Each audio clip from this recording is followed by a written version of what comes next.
নমস্কাৰ।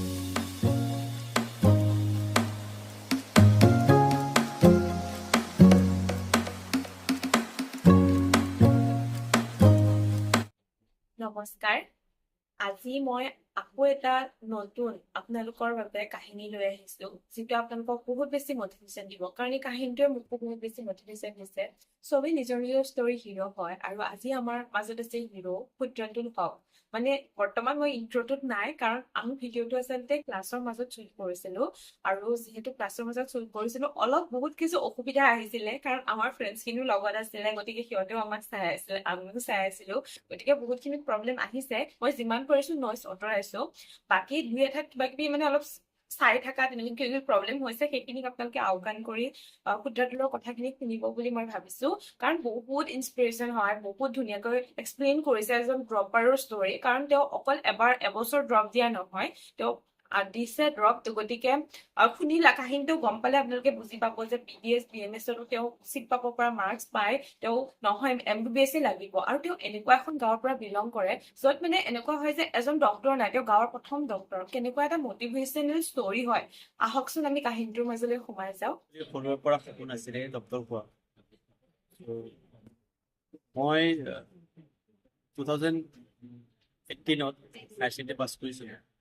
পিছত মই ফাৰ্ষ্ট এটেম্পটত মই 73 মাৰ্কছ পাইছিলোঁ। পিছত আকৌ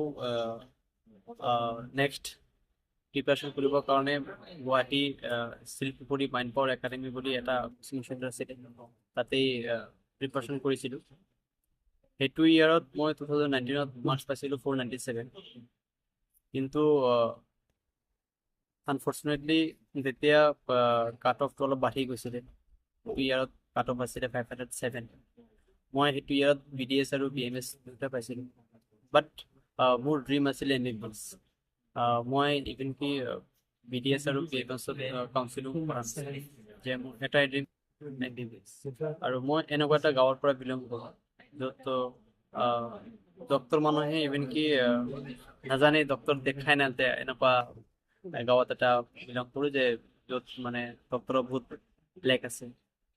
পিছত মই 2020ত আকৌ প্ৰিপাৰেশ্যন লওঁ। এতিয়া মই মাৰ্কছ পাইছিলোঁ 504। তেতিয়াও কাট অফ অলপ বেছি আছিলে, 523 আছিলে। আকৌ 21ত প্ৰিপাৰেশ্যন লৈছোঁ। 21ত প্ৰিপাৰেশ্যন লৈ কিনে মই মাৰ্কছ পাইছিলোঁ 546, গুৱাহাটী ABC পৰা এফিনিটি ক্লাছেছৰ পৰা। তেতিয়া মাৰ্কছ 546 পাই জেনেৰেলত মানে 546 পাই তেজপুৰ মেডিকেল কলেজত চিট পাওঁ। গতিকে মোৰ ফালৰ পৰা এটাই কথা থাকিব যে গতিকে it's and every student has capacity to become everyone. যিকোনো ষ্টুডেণ্টে যি বিচাৰে আৰু তাৰ মতে সি ফলাফল লাভ কৰিব পাৰে, আৰু যদি কিনে সি ভালকে হাৰ্ড ৱৰ্ক কৰে। টেলেণ্ট নাথিং বাট টেলেণ্ট কেতিয়াবা ফেইল হ'ব পাৰে, বাট হাৰ্ড ৱৰ্ক কেতিয়াও ফেইল নহয়। গতিকে মই এজ এ এভাৰেজ ষ্টুডেণ্ট হিচাপে কওঁ যে মই টেলেণ্টেড নহয়, বাট মই হাৰ্ড ৱৰ্ক কৰিছোঁ। গতিকে হাৰ্ড ৱৰ্কটোহে main, talent is nothing, talent main নহয়, হাৰ্ড ৱৰ্কটো মেইন। হাৰ্ড ৱৰ্ক কৰিলে পাবই, আৰু consistency is the main key of the pack of need. গতিকে কনচিষ্টেঞ্চিটো লাগিব, যে আজি পঢ়িলোঁ আকৌ দুসপ্তাহ পঢ়া নাই, এনেকুৱা নহ'ব।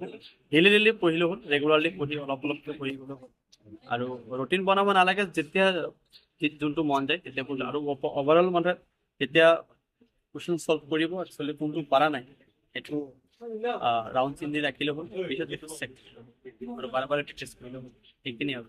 মাজতে তোমাৰ এনেকুৱা হৈছিলে নেকি ডিপ্ৰেশ্যন, কাৰণ গোটেইকেইটা ইয়েৰত যে নহ'ব, মই নাপাম, ভাবিছিলোঁ? সেইটো হৈছে, বহুতবাৰ হৈছে যে একচুৱেলি মই ৰং ৱেত আহি গৈছিলোঁ নেকি, যে মোৰ একচুৱেলি ৱেটো ৰং হৈ গ'ল নেকি, মই বেলেগ ফিল্ডৰ কাৰণে নেকি, এনেকুৱা হৈছিলে কেতিয়াবা।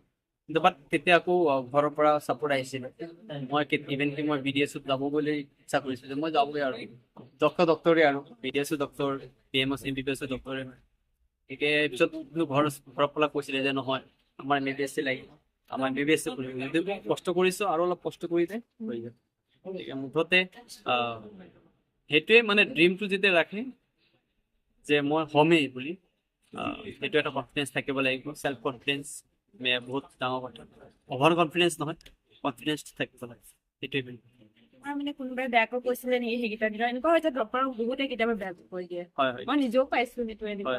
কিছুমান ৰিলেটিভছ থাকে বিশেষকৈ, ৰিলেটিভছ বোৰে বা কোনোবা তেনেকে কৈ থাকে যে একচুৱেলি ল'ৰাজনৰ ইমানখিনি বয়স মানে হেৰি হৈ আছে, বয়স মানে ইয়াৰ নষ্ট হৈ আছে, গতিকে বেলেগ ফিল্ডত গ'লে হয়তো ল'ৰাজন চাকচেছ কৰি গ'লে হয়, গতিকে এতিয়া আৰু বেলেগ ফিল্ডত চাব লাগে। মানে ৰিলেটিভছবিলাকে নানা ধৰণৰ কথা কৈ থাকে আৰু কিন্তু সেইখিনি অভাৰকাম কৰিব লাগিব আৰু সিমানখিনি মেণ্টেলি ষ্ট্ৰং থাকিব লাগে। এজ এ মেডিকেল মানে মেণ্টেলি ষ্ট্ৰং, যোনে মেণ্টেলি ষ্ট্ৰং হয় সিয়ে মেডিকেল টিম থাকিব পাৰিব, সেইটোৱে মেইন। আৰু যোন জুনিয়ৰ আহি আছে, মোৰ কালি এটা কমেণ্ট আহিছিলে কিজানি এবাৰ থাৰ্ড ড্ৰপ দি আছে আৰু এবাৰ নিদিব, তো তেনেকুৱা মানে যোন ড্ৰপাৰ হওক এইকেইটা দিনত বহুত ভাঙিছে লাষ্ট মান্থত, যদি নহয় মোৰ এবাৰ কি হ'ব, মই কি কৰিম, মই না মানে BSc ঘূৰি যাব পাৰোঁ, তেনেকুৱা এটা মানে আহে। তো এই 1 মান্থৰ কাৰণে লাষ্টৰ কি ক'বা মানে? একচুৱেলি সেইটোৱে, গতিকে কিছুমান আছে যে গোটেই বছৰ পঢ়িও এক্সামৰ আগত নপঢ়ে, বা কিন্তু এক্সামৰ 1 মান্থটো বহুত ডাঙৰ। এই সময়খিনি বহুত মানে 1 ডে, এই আগৰ মানে 1 বছৰ আগত 1 উইক আৰু এই 1 মাহ আগত 1 ডে ইকুৱেল। আৰু এতিয়া 1 মিনিট আগৰ 1 ঘণ্টা, বহুত ডাঙৰ কথা। গতিকে এতিয়া মানে যাতে 1 মিনিট সময় নষ্ট নহয়, এতিয়া সেইখিনি চাব লাগিব। আৰু মেইন কথা হ'ল শ্লিপ চাইকেলটো যাতে ঠিক থাকে, সেইটোৱে মেইন কথা, কাৰণ শ্লিপটো ঠিক থাকিব লাগিব। গতিকে যদি কিনে ভাবে যে মই কম টোপনি দি কিনে বেছি সময় পঢ়ি দিম, টোপনি এটা নিৰ্দিষ্ট টাইম লাগিবই, 7 আৱাৰ্ছ 8 আৱাৰ্ছ টোপনি দিলে বেছি ভাল, আৰু একেলগে টোপনি দিয়াটো বেছি ভাল মই ভাবোঁ। যে বোলে ৰাতিপুৱা 5টালৈকে পঢ়িলে, উঠি গ'লে আকৌ ইভিনিঙৰ টাইম টোপনি, মই ভাবোঁ যে একেলগে টোপনি দিয়াটো বেছি ভাল। যে ৰাতি 12টা বজাত শুই গ'লে, ৰাতিপুৱা 7টা বজাত উঠিলে, গোটেই দিন পঢ়িলে, তেতিয়াহ'লে টোপনিটো যেতিয়া ৰাতি টোপনি উঠিব, সেই টোপনিটো ইফেক্টিভ টোপনিটো, গতিকে মুঠতে